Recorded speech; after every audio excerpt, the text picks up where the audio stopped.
Cha-cha. Shipping slowdowns are happening everywhere. We are all connected. So if one major port goes down, it literally impacts the whole sum of all the parts.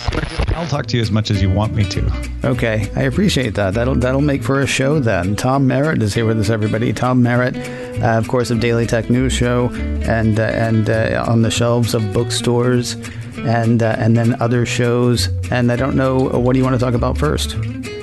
Well, what's news to me is I'm sorry. I meant, what do you want to promote first? Oh. Because we'll get to the subject. I got right into host mode. I know. Yeah, TomMerritt.com. Go check it out. Actually, freetomnewsletter.com is the best way to keep in touch with me. It's a free newsletter, and I tell you all the stuff that I've been up to every week. Nice little note from me. You can even email back, and I'll respond. It's a good time. Wow, cool. And it's called the Free Tom Newsletter? Yep. I love that name. I love that name. Most people enjoy a good, free, please free Tom. Is he in prison joke, in response? And there's nothing wrong with it. Yeah. Or, with every purchase. No purchase necessary. Oh, well then, I don't know how you know when to stop giving it away. That's the beauty of the internet. I'm curious, Mr. Merritt, if somebody said to you, I don't even know if you've thought about this, but if somebody said, hey, what's news to you? Wow. I hadn't thought of it at all in the past 10 or 15 seconds. I wanted to talk about the shortage of everything that is coming. We've been covering the chip shortage for a long time on Daily Tech News Show, as have many other people. But we are starting to see warnings that toys, things without chips in them, on Sword and Laser, the sci-fi fantasy show I do with Veronica Belmont, we were talking about books. So if you want to get your gifts ordered, tech or otherwise, you want to get your order in early. This year, looks like. No, are we... Okay. Say more. Because there is a combination of factors that first led to the chip shortage that is now complicating everything. One of the biggest ones in the everything shortage is logistics. So with the rise of the pandemic, you had a lot of shutting down of ports. Mm-hmm. Sometimes because they just thought nobody was going to ship things. More often it was for health precautions, sometimes actual outbreaks. Mm-hmm. That caused all the shipping lanes to get out of whack. A lot of the containers started showing up in destination ports without anybody to turn them around and send them back. The normal rhythm was thrown off. And so you have factory ports, like in China, for instance, not able to get all of their goods out of the port because there aren't enough containers, because they're all backed up somewhere else, and the containers can't get turned around because you don't have enough people to turn them around. And then suddenly now the people who would normally just put them on an empty freighter and send them back to China don't want to take on that cost because the rhythm is off, right? They didn't just unload a full boat. They're somewhere else. They're not there to take the empty containers. Mm-hmm. So that has kind of thrown everything off. That's a serious oversimplification if you're in the logistics industry, I know, but that kind of gives people the sense of it. And then there was an orders throw off because the normal demand, what we normally produce and what people buy suddenly went haywire as everybody stayed home, stopped buying the things that they would buy out and about, and started buying a lot more of the things they need from home, including building home offices and all of that. That's what led to the chip shortage in part, because you had people thinking, oh, nobody's going to buy tech because they're going to be worried about the pandemic and losing their job. And it turned out, oh, wait, a lot of people are buying tech because their job just moved into their house. Right. And a bunch of people who had canceled chip orders, suddenly when they got around to putting them back in, particularly automobiles, realized that capacity had been taken up by other items. So that hasn't entirely worked out. Throw in, a good snowstorm in Texas, fire in Japan, some unseasonable droughts and rain in other parts of the world, throwing things off. And you've got a supply chain that needs a year or so to work itself back out, especially because we don't even know what the new patterns of demand are going to be. See, I was going to ask about that. Does a year to work itself out actually happen, though? Because all of a sudden people are like, wow, I can't get those. Well, the next time I can get one, I'm getting 5. I mean, are we going to have a thing where people are going to start to hoard stuff? Oh, the toilet paper effect. Absolutely. That contributed to the chip shortage as well, because you had a lot of companies realizing, it's kind of hard to get these chips and the prices seem to go up. Let's order 10 times our normal amount just to be safe. Now that company's fine, but other companies couldn't get their chip orders in because those were all taken up making these extra orders for people. That is also happening in other places as well.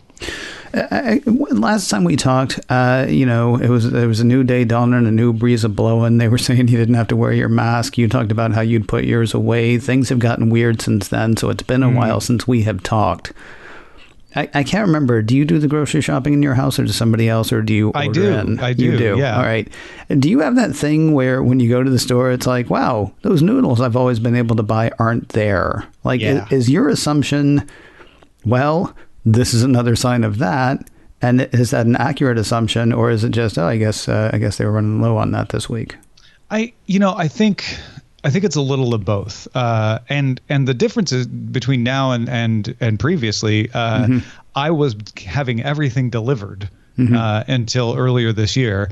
Now I'm back to wearing, a mask indoors at the grocery store. Actually, I never stopped, but they require it now, which for a short period, they made it optional. Yeah, in June. They're still not doing that here, which makes me nuts. Then they went back and said, no, you got to do it inside. But I do I just went to the grocery store, like right before we sat down to record. And there are things, this is going to sound so bougie, but we enjoy San Pellegrino, okay? Like, come at me, bro. That's fine. I like it well enough. I don't buy it a lot. The reason I said noodles is because we have a certain type of, because there are kids in this house and they like ramen, and there's a certain package of ramen we haven't been able to get for the past several weeks. Yeah. Okay. And I think a lot of that has to do with the logistics issues, because in both cases, your ramen's probably coming from overseas, and my San Pellegrino certainly is coming from overseas.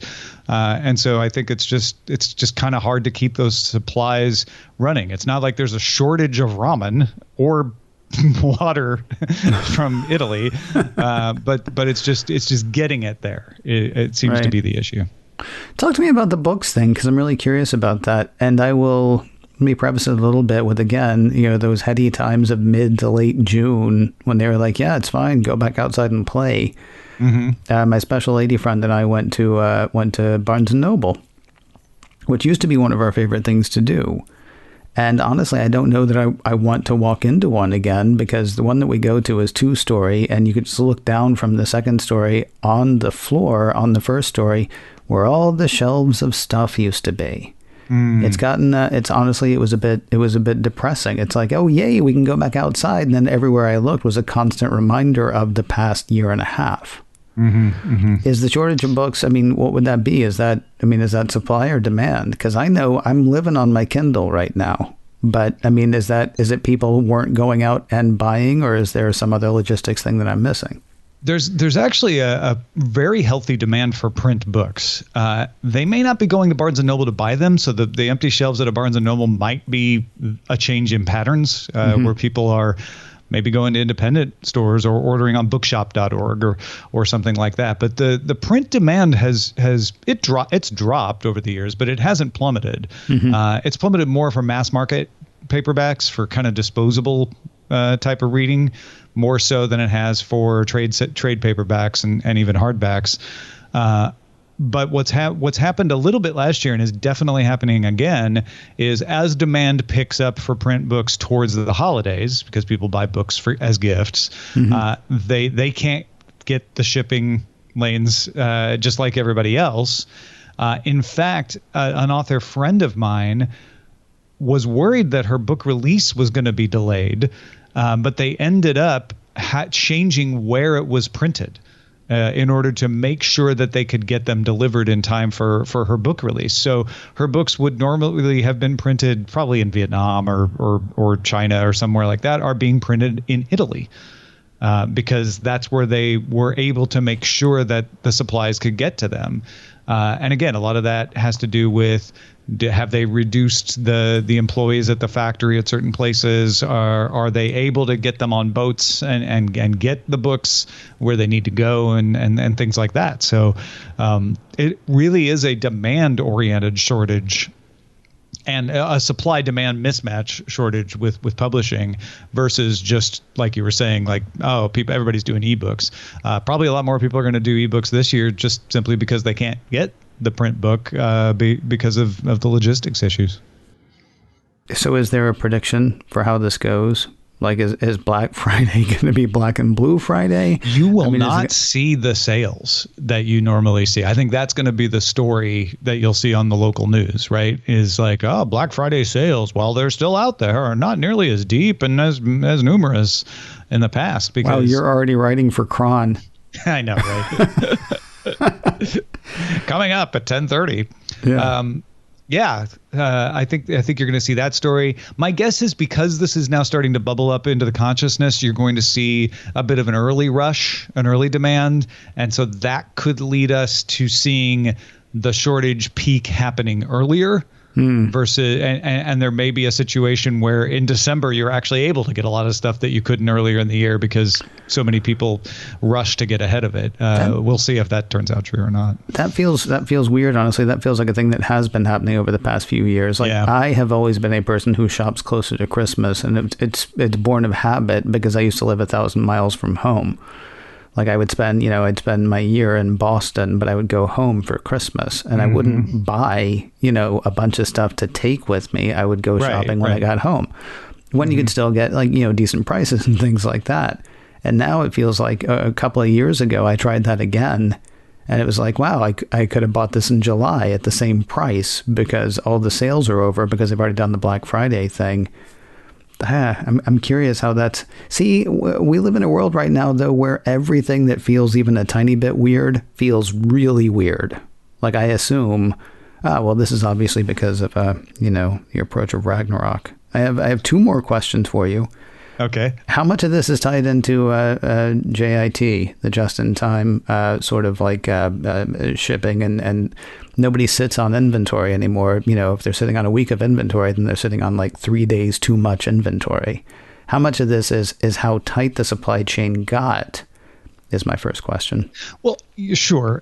I think sometimes people treat that fact, because it is a fact, as if it was, we told you, just-in-time inventory. Yeah, sure, it worked great for 30 years. But that 1 year when you had a once-in-a-century pandemic, that showed you. And it's like, no, just-in-time inventory is an excellent way of delivering cheap goods when people need them around the world. Right. I don't think we should abandon it.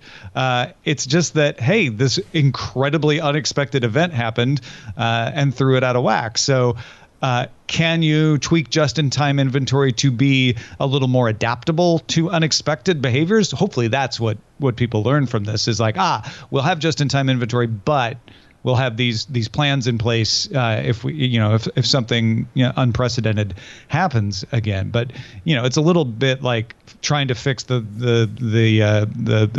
levee after the water is already through to say, well, just-in-time inventory didn't work that one time.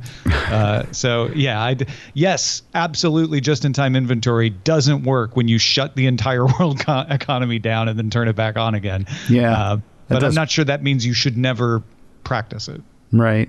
If the cover of Popular Mechanics over the past 40 years has taught me anything, by the way, the answer to all of this is airships. I mean, a Zeppelin here and there, No, not the Zeppelin. Usually it's a giant, the size of 3 football fields, and it's floating overhead with, cars or something. The other question I had, by the way, are you sure it's not your friend's book being printed in Italy that's costing you your San Pellegrino? Oh, I hadn't put that together until now. You're right. Darn you, Mallory.